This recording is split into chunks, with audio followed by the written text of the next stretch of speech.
Amém? Queridos, abre sua Bíblia, por favor, no livro de Josué. Josué, capítulo de número 4. Eu quero ler alguns versículos com vocês, mas eu peço que vocês prestem bastante atenção. Por quê?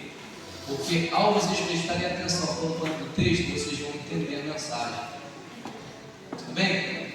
Porque às vezes nós lemos a mensagem, né? Se você ficar disperso, conversar com alguém, um filho vir falar alguma coisa, não entendeu ali, talvez não vai conseguir entender.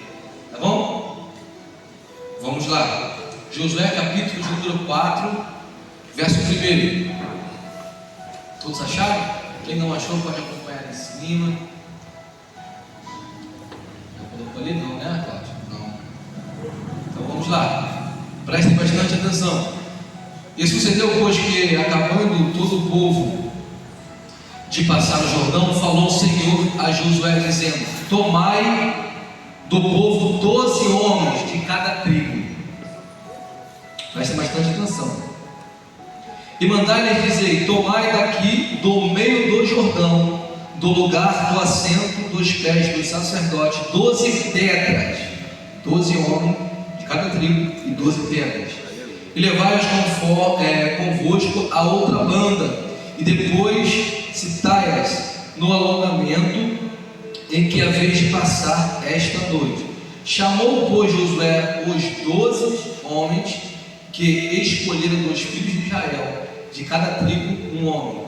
E disse-lhe Josué: passai diante da arca do Senhor vosso Deus, ao meio do Jordão, e levante cada uma pedra sobre o seu ombro, segundo o número das tribos dos filhos de Israel, para que isto seja por sinal entre vós.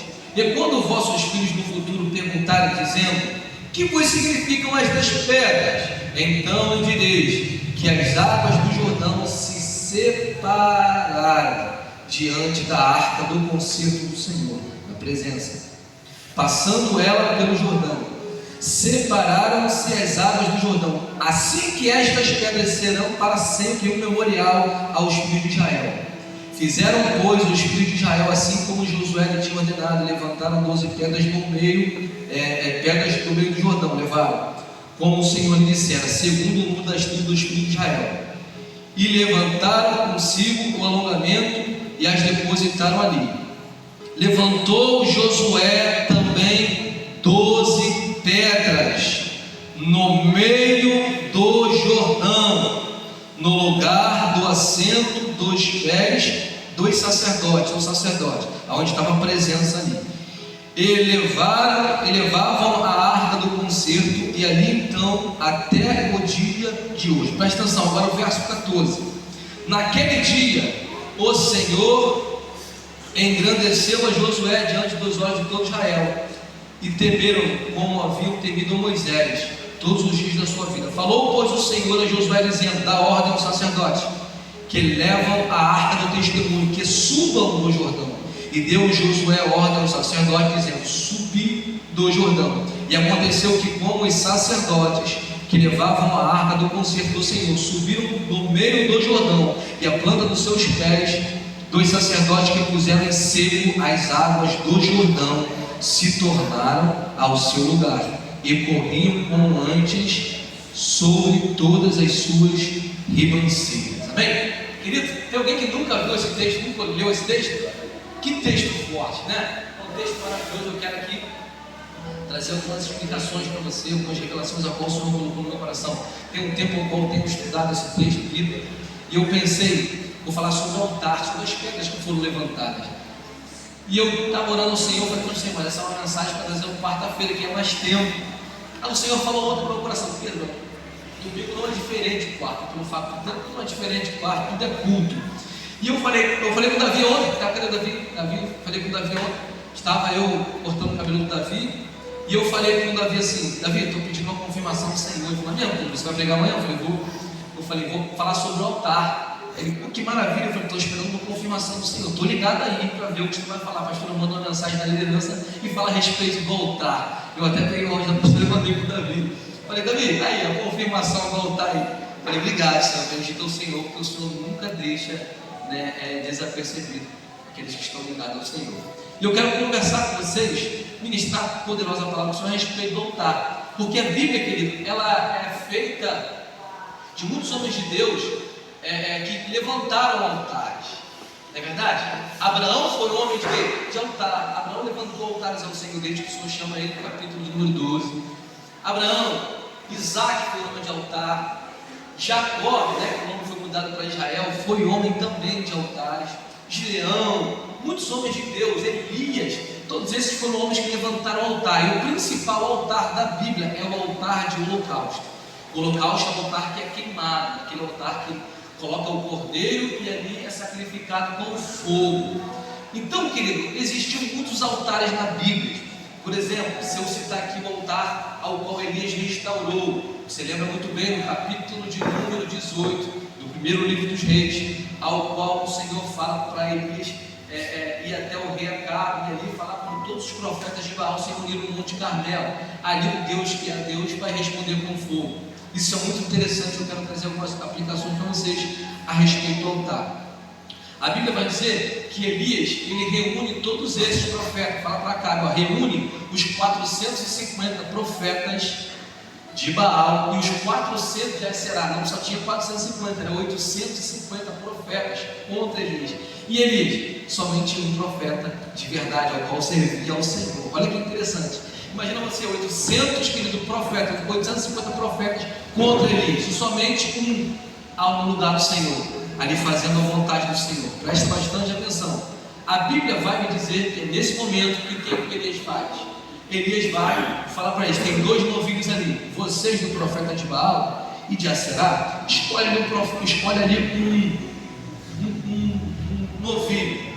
Vocês vão lá e vocês pegam o novilho, sacrifica ele, pica ele, coloca lá, não põe água, não põe fogo, perdão, porque o Deus que responder com fogo, esse é Deus. Você sabe muito bem a história, que a Bíblia vai dizer que o que acontece? Fica ali, de manhã até o meio-dia, os profetas de Baal fazendo o quê? Clamando a Baal. Baal, manda fogo, responde-nos com fogo. E a Bíblia vai dizer que Elias faz? Começa a debochar. Porque Elias sabe que Baal não é Deus, não é Senhor. Só existe um que é Senhor, que é Deus. Nesse momento eles ficam clamando. O interessante, eu estava estudando isso, que os historiadores, queridos, vão dizer que os profetas de Baal eram muito céticos. O que eles faziam, pastora? Eles estabeleciam ali o altar. No altar eles colocavam, queridos, ali faziam buracos que serviam como tubos. E esses tubos lá embaixo, num lugar bem mais distante para ninguém poder perceber onde estava clamando os profetas de Baal, eles colocavam um produto chamado nafta. Essa nafta era conhecida como combustível bruto. O que é esse combustível bruto? É como se fosse um petróleo para poder pegar fogo, e madeira seca que servia como uma espécie de carvão para poder pegar fogo. Aí o que acontecia? Dentro dessas tubulações, enquanto o povo estava clamando para Baal poder mandar fogo, eles colocavam lá e abanavam, outros assopravam para fazer a fumaça subir. Essa fumaça subia pela tubulação e as pessoas que estavam lá entendiam o seguinte: está vindo o fogo do além, Baal está mandando fogo.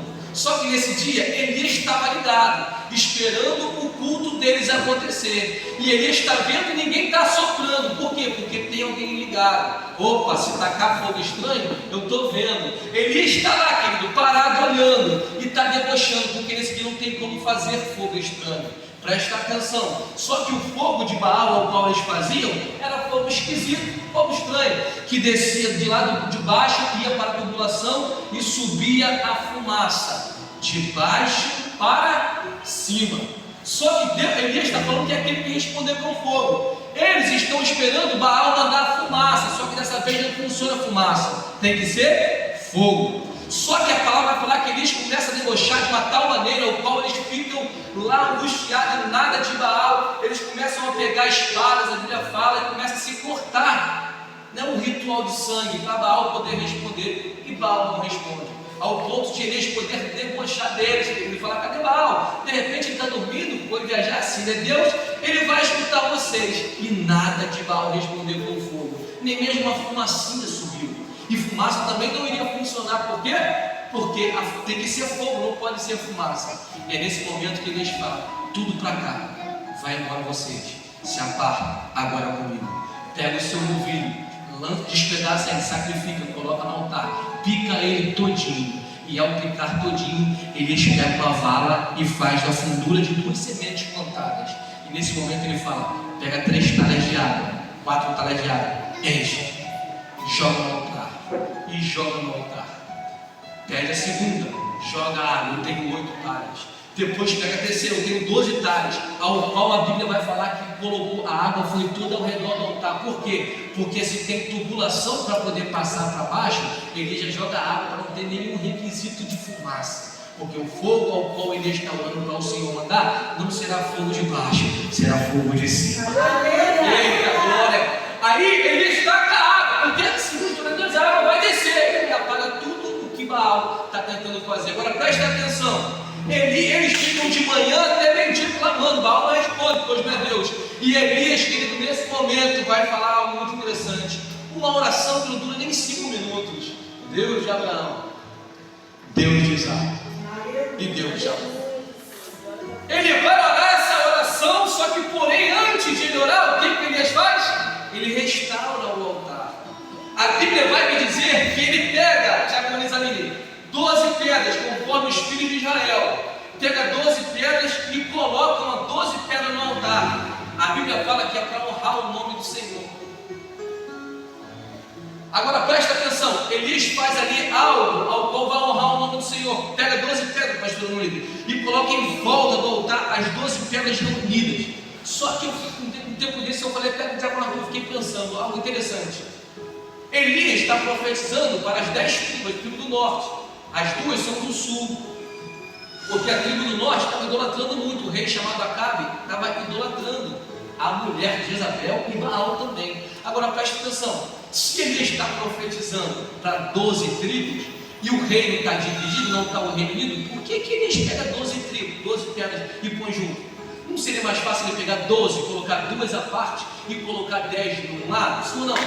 Já que o reino está dividido, por que não pega 10, coloca no lado e 2 coloca no outro? Não, porque quem está dividido é quem? É o povo. Deus está dividido? Não, Elias coloca as 10 junto. Por que não põe separado depois junto?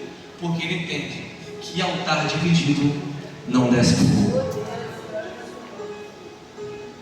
Altar dividido não desce fogo. Por isso que ele pega todas as 10 e põe junto e faz a oração: Deus de Abraão, Deus de Isaac, Deus de Jacó. Que o Senhor possa provar para eles que o Senhor é Deus e que não há outro Deus além do Senhor. E que eu, Elias, sou seu servo, ao qual faço tudo que o Senhor me tem mandado. E para que, responde com fogo, para que esse povo volte seus corações ao Senhor. Por quê? Porque o lugar onde tem altar, o lugar que desce fogo, o fogo do Senhor, não é para dividir, é para que o coração daqueles que estão divididos volte ao Senhor. E Elias vai, ora, e o fogo cai do céu. O Senhor responde com fogo. Aí Elias fala: agora pode matar todo mundo. E mata todos. Só que é algo interessante a respeito do altar, porque também, querido, o altar aqui ficou do lado de fora. O altar ao qual eu li com vocês, o Senhor pede para estabelecer 2 altares.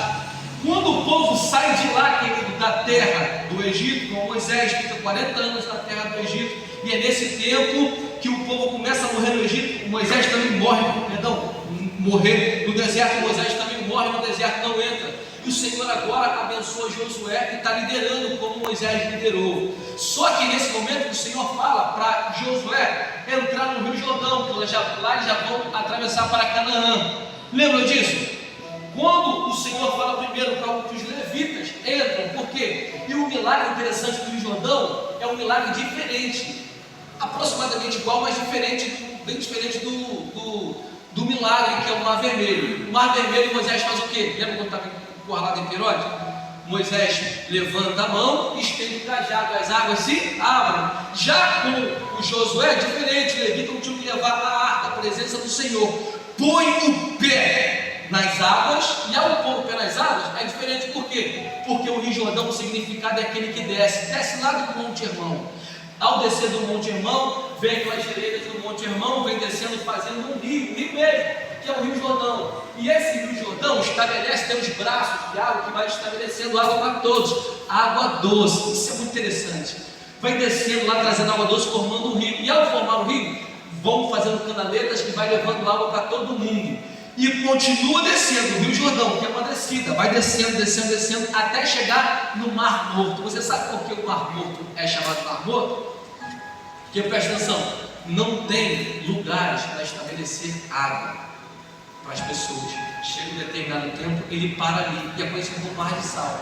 Só que a água que desce do gelo não é água de sal, a água que desce do gelo é água doce. Mas por que essa água doce que desce do Rio Jordão, que é o significado daquele que desce, vai até o Mar Morto e vira água de sal? Interessante, é que muito tempo atrás eu estudando a respeito disso, que toda água doce ela tem 3% de sal. E olha que interessante, ao água descendo do Rio Jordão, vai descendo, as pessoas vão bebendo, vão levando água, servindo água para tudo, continua água doce. Porém, quando chega no Mar Morto, a água para. E a água parar, você sabe muito bem que, querido, o açúcar evapora, mas o sal não. Vai descendo, o sol vai batendo, é deserto, vai a água, o açúcar, a água doce vai secando e o sal vai permanecendo. E por que é chamado de Mar Morto? Porque ele recebe, mas não libera para ninguém. Sabe o que é interessante? Você que ouve uma palavra, você que lê a palavra, você que pratica a palavra, não seja como um Mar Morto. Recebeu do Senhor Jesus, aprendeu a palavra, fale de Jesus, libera para os outros, querido. Você está entendendo? Eu quero trazer uma palavra bem tranquila para vocês poderem entender. Eu sou um pouco muito sanguíneo, né? Eu falo mais rápido, mas eu vou mais devagar para vocês poderem entender. Então, querido, o Rio Jordão é aquele que desce. O Senhor estabeleceu um altar. Josué pega 12 homens, e esses 12 homens, você vai com a arca, vai parar no meio do Rio Jordão. Lá vai parar, o milagre é grande. Por quê? Porque a arca botou o pé aqui, a água continua. E o povo que estava lá, não aconteceu nada, aconteceu, lá a torrente parou. Continuava descendo e uma hora vai parar. Aí presta atenção, está aqui, todo mundo está, o sacerdote com a arca no meio do Jordão. O povo começa a ver que a água parou, e o povo começa agora a andar. Josué está lá, presta atenção. E o Senhor fala: Josué, cada homem de cada tribo, ao eles passarem, você vai pegar, fala para eles, cada um pega uma pedra. Aí vem Ruben, da descendência de Ruben, pega uma pedra, leva. Simeão, uma pedra. Levi, uma pedra. Judá, homem de Judá, uma pedra. Isacar, uma pedra. Zebulon, uma pedra. Cada um vai levando uma pedra, segundo as 12 tribos de Israel. E todos eles passam e vão entrar lá do outro lado. Eles vão pegar essas pedras e vão formar um altar. Esse altar que ele formar, o Senhor falou assim: Moisés, fala o seguinte: quando no futuro, Melissa, as pessoas quando olharem para a história do leite vão falar assim: o que significa esse altar? Esse altar, meus filhos, significa que o Senhor abriu as águas do Jordão e todos eles passaram. O Senhor fez um milagre para nós conquistarmos a terra prometida. O altar de fora as pessoas vão ver, porém Josué ainda está ali presente com a arca que simboliza a presença de Deus, e juntamente com o sacerdócio. E preste atenção, Josué nesse momento pediu para estabelecer o altar do lado de fora. E é nesse momento, querido, que Josué levanta o altar de lá, do lado de dentro. Josué, a arca, a presença de Deus, e o altar. Repita comigo: Josué, a arca, que é a presença, e o altar. Preste atenção, fica ligado com isso. Josué, a arca e o altar. Olha que interessante. Josué estabelece, ao Senhor fala: Moisés, Josué, agora que todo mundo já foi, fala o seguinte: pede para o sacerdote voltarem. O sacerdote sai de lá e levam a arca. Quando eles põem o pé seco, o Senhor libera lá o Rio Jordão. As águas descem e cobrindo o altar que está dentro do Jordão. E isso é algo muito interessante. Por quê, Pedro? Porque o altar que está de fora, as pessoas estão perguntando: que legal, que maravilhoso, que altar é esse? Não, esse aconteceu por causa disso, isso aconteceu por causa daquilo. Só que o altar que está de dentro, ninguém pergunta, porque ninguém vê. O altar de fora, as pessoas estão vendo: que legal, que maravilhoso, porque fora é legal, as pessoas te veem.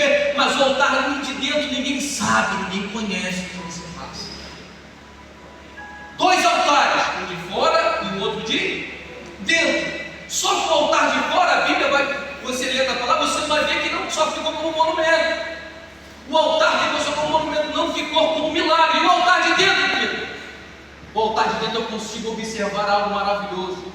Um homem chamado Naamã, um certo tempo, ao qual esse homem chamado Naamã, ele leva cativo o povo de Israel, ali o povo das 10 tribos, uma menina. Isso é mensagem para vocês que gostam de trazer mensagem para jovem. Uma menina que foi levada cativo. Se foi levada cativo, os pais morreram.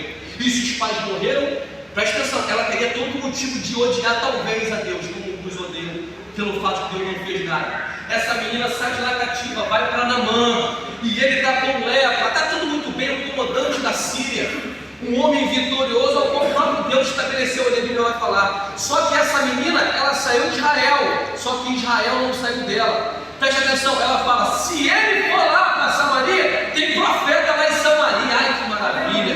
Querido, eu consigo observar essa menina não tendo raiva de Deus pelo que aconteceu. Pelo contrário, ela saiu de Israel, mas Israel não saiu dela. E nesse momento ela fala: eu estou lá na Síria, mas o Deus está aqui dentro comigo. Tem profeta, tem homem que faz milagre lá em Samaria. Essa notícia, a mulher de Naamã manda a notícia lá, pastora Nolita, para quem? Manda notícia para ele. Ele vai falar para o seu senhor fala: manda carta, vai lá em Samaria. Ele está cheio em Samaria, manda carta para o rei rasga a veste, achando: eu não sou Deus. Aí Eliseu sabe da notícia e fala: ó, manda ele para cá para mim, manda para cá para mim que tem profeta. Ao chegar lá, ele está achando que vai ser bem recebido, colocando a mão em coisas não. Eliseu fala: o negócio é o seguinte, vai lá, fala para ele mergulhar 7 vezes no rio. No rio? Já tem alguém entendendo isso já, né? No Rio Jordão. Sabe que ele fala: pô, porventura a Banda e Farfar não é melhor do que o Rio Jordão? É, só que a Banda e Farfar não tem altar. Glória a Deus. Aleluia. Deus estabelece o altar dentro do Jordão, está fechado, ninguém vê. Porém, tem altar. Para mergulhar não pode ser na Banda nem Farfar, tem que ser onde tem altar. Ele mergulha 7 vezes, porque segundo os judeus, 7 é o número da perfeição. E tem que ter totalidade de coração, inclinação ao Senhor, aonde tem altar. Ele mergulha, e aonde tem um altar, ele sai um outro homem, sai curado, porque aonde tem altar, tem cura. Só que eu consigo também observar, algo muito maravilhoso. No segundo livro do Reis, no capítulo de 6, a reunião está crescendo, a escola de profetas está aumentando, e também tem pessoas querendo agora aumentar, porque a reunião tem que aumentar, tem profetas crescendo diante também, infelizmente, de alguns adorando e idolatrando. Aí um certo jovem fala: queridos, vamos fazer no Senhor Eliseu, vamos fazer o seguinte, vamos cortar árvores diante do Rio Jordão, porque essa árvore diante do Rio Jordão, nós vamos aumentar para poder fazer a reunião. Vamos embora, estou legal, estou com vocês, vamos contigo. Aí esse homem começa a cortar a árvore, começa a bater na árvore, porém o machado, ele cai no Rio Jordão, e ao cair no Rio Jordão, ele fala: meu Deus, Senhor, esse machado não é meu, era emprestado. Eles vão falar: onde caiu? Caiu mais ou menos ali. Pega uma galha, joga a galha, o machado levanta. Por quê? Porque é onde tem altar, aquele que estava afundado levanta. Glória a Deus. Eita glória. Aonde tem altar, aquele que estava na lama, aquele que estava afundado, agora o Senhor ergue. Por quê? Porque ali tem altar. Agora olha que interessante, eu também consigo compreender algo maravilhoso. Certa feita Elias vai chegar e vai fazer o seguinte: ó, eu vou levar, você vai me levar arrebatado, você anda comigo, vamos embora, vamos até o Rio Jordão. Elias pega a sua capa, já vou terminar, pega a sua capa e bate no Rio Jordão, e as águas se abrem e eles passam. Por quê? Porque onde tem altar, tem porta aberta. Eita glória! Só que para finalizar o texto, eu quero acabar na hora que o pastor falou certinho. Presta atenção, essa mensagem é uma mensagem grande, eu reduzi ela para vocês poderem entender. E algo muito interessante, porque Josué, eu pedi para vocês repetir: Josué, a arca e o altar. Josué, a arca e o altar aonde? No meio do, presta atenção aqui, no meio do Jordão. Olha que interessante, Josué ficou no meio do Jordão. Interessante, a arca da presença no meio do Jordão, e o altar no meio do Jordão. Eu falei no começo para vocês que o altar era testificado como sacrifício, querido, queimado. O sacrifício com fogo. Para poder ter o altar, teria que ter um cordeiro. Agora preste atenção que é algo maravilhoso. Josué simboliza aqui, querido, Jesus. Por quê, Pedro? Simboliza Jesus. Porque Josué e é Yoshua. Jesus e Yeshua. A arca simboliza a presença do Pai. E o altar, Pedro, ao qual será sacrificado o cordeiro. Diante uma vez do Rio Jordão, eu vejo João Batista batizando. E ao ser batizado, lá do outro lado aparece lá o homem. João Batista olha assim e fala: opa, eis aí o Cordeiro de Deus que tira o pecado do mundo. João Batista diz: aqui no Rio Jordão tem presença, aqui no Rio Jordão tem altar, só está faltando o Cordeiro para ver ele lá. Está vindo o Cordeiro de Deus. Jesus vem e entra no Jordão, onde está o altar. O Cordeiro entra, João Batista pega ele e batiza o Cordeiro, porque já tem altar, tem presença do Pai que vai falar, tem Espírito Santo, e agora também tem um Cordeiro para ser sacrificado no altar. Eita glória! Olha que interessante! Jesus é batizado diante do Rio Jordão após séculos. Josué voltou, tá? Por quê? Porque Josué tipifica Cristo, a arca tipifica o Pai, e o altar tipifica o Cordeiro, ao qual será colocado dentro, estabelecido ali. Só que o altar como holocausto, Roberto,